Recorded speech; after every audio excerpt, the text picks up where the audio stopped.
Hi there, Simon from simonwoods.com. Beaujolais Day today. I know we had a Beaujolais Day about a month or so ago, but this is another Beaujolais Day. All these ones, 2009 vintage, all of them from someone who's become known as the King of Beaujolais, Georges Duboeuf. And today there's a few single estates that are coming through that are making a bit of a splash, but in the past, Beaujolais was a bit of a also-ran wine, and Duboeuf was one of these guys who, when everyone else was saying Beaujolais, he would go and say, no, I believe in this area, and he'd go round his neighbours and say, look, struggling to sell your wine, sell it to me, I'll see if I can bring it to market. And that's what he still does. He goes around lots and lots of people, buys up their wines, blends them together to make bigger cuvées that are of interest to people all around the world. Sometimes he goes to single estates and buys them. We've got one of those coming up at the end. But yeah, he's a master blender. And yes, he's not necessarily the best wines in Beaujolais, but he's one of the guys who's really put Beaujolais, or kept Beaujolais, on the world wine map for the last 40, 50 years. Can't remember how long. Anyway, all 2009. First one, Beaujolais Village. All of these are from... there's basic Beaujolais, then there's Beaujolais Village, and then there's what's called the cru. Now, cru means growth. It doesn't mean like a zit on your nose or anything like that. Growth means it is a parcel of land that is considered more highly favoured than the bit next to it. So there are 10 cru villages in Beaujolais, and but this is basic Beaujolais Village, so not quite as favoured as the 10 top villages, but better than bog standard Beaujolais. It smells nice. Smells earthy, crunchy. Well, Beaujolais is halfway between the Rhone and Burgundy, and you get a bit of that character of each. You get that warm spice of the Rhone, but some of that refreshing, juicy, plummy raspberry fruit of Burgundy. It smells like it's going to be really nice. Gluggable, chillable, friendly, refreshing red wine. Can't ask for anything more than that from Beaujolais Village. It's just what it should be. It doesn't feel young and scrawny. It feels confident. It feels refreshing. It feels like, oh golly, my glass is empty. Let's have some more, please. Next one up. So yeah, I've got 4 of the cru villages represented. One of them, I've got 2 from the village of Bruy, but this one is Juliénas. Now, difference between these two. If that one was all about young, the first one was all about young immediate fruit, there's a bit more fragrance, but it also feels like there's a bit more power here, a bit more intensity. Yeah, that's got more plums, it's got more strawberries. It's got sweeter, juicier fruit, and there's still that nice refreshing backbone, that bit of acidity, bit of tannin to keep it all in balance, but there's this more voluptuous edge to it, and there's this edge of violets that's really appealing. I like that. Yeah, gutsy, gluggable, almost the sort of thing you want in a half-pint pot rather than a Riedel glass. Next one up, Chirrouble. I mean, it sounds like, oh golly, I've got a real problem with my Chirrouble. Every time I sit down, it's funny. It's not as fragrant as the Juliénas, but it feels like it's got even richer, sweeter fruit. But again, refreshing with it.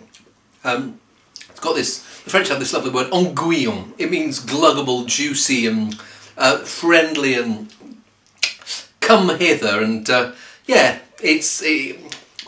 I love that for its, it's got this refreshing earthiness. Yes, it's got all these big red fruit flavours and a bit of those forest floor, brambly, cherry, yeah, blackcurrant. If you know what whimbrays are, well, in the French have the equivalent of myrtilles. They're like little blueberries, but they grow alongside the heather in the north of England, and they're tiny, and by themselves they're just a bit too tart, but in a pie they're wonderful. Next one, Fleury, are we on? Yeah, Fleury. Well, it smells like it's actually going to be quite full-bodied. I always think of Fleury as being one of the lighter of the Beaujolais crew. Some of them, basic Beaujolais, it's almost not kiss me quick. Yeah, kiss me quick wine. Drink as soon as you can. Beaujolais Village can last out a year and a bit more, and then you get into the crew. And I think of these first two as wines that you want to, yeah, almost drink as soon as they're released, and maybe a couple of years afterwards. Same. I usually put Fleury in that category, but this feels like it's got a bit more body and depth to it. Obviously the vintage talking, but it smells like it's got quite a bit of power alongside this lovely raspberry earthy character, and delicious, quite full-bodied, but quite very refreshing as well.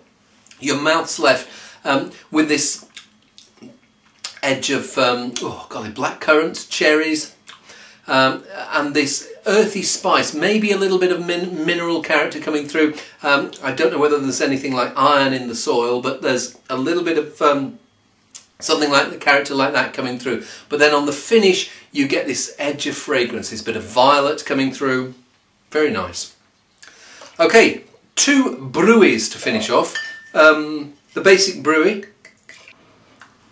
Weird. Compared with the Fleury, this feels it feels more backward, and I think that's what happens when you get fuller-bodied wines. As you go up a quality tree, or maybe not a quality tree, but certainly a tree in terms of ageability, the wines that need the longest, or that can take the longest aging, often show really closed in and dumb when they're young. So this feels like it's a bit iron fist in velvet glove. It's not as forward and friendly as the Fleury is now, but it feels like there's more potential for it to expand. And maybe not as light and delicate and fragrant as the Fleury, but just as satisfying in its own different way. Now I do get that mineral edge coming through there, and I don't know precisely what the soil is there, but there is this. Certainly, I get a bit of iron there, and it feels more powerful. It feels more solid, stolid maybe. At the moment, it feels like. Whereas the Fleury, I could imagine drinking that now. This brew feels like, no, come back tomorrow, not for today. But it's got power, it's got tannin, but it's still got this freshness and acidity. Cherries, berries, lovely.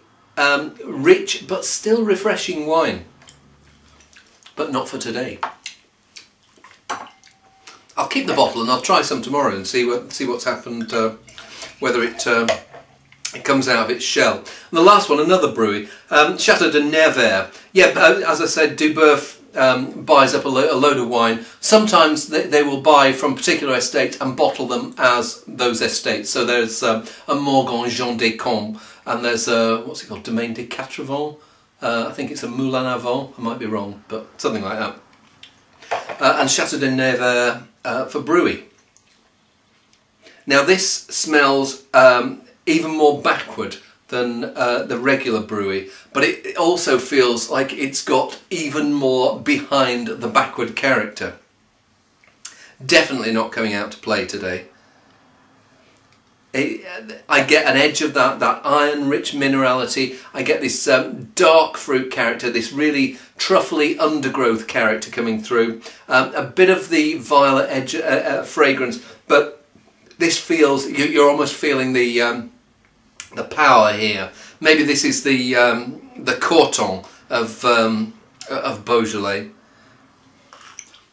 But the weird thing is, in among all that power and intensity of dark forest fruit flavour, there's still this gentle, juicy, refreshing style coming through.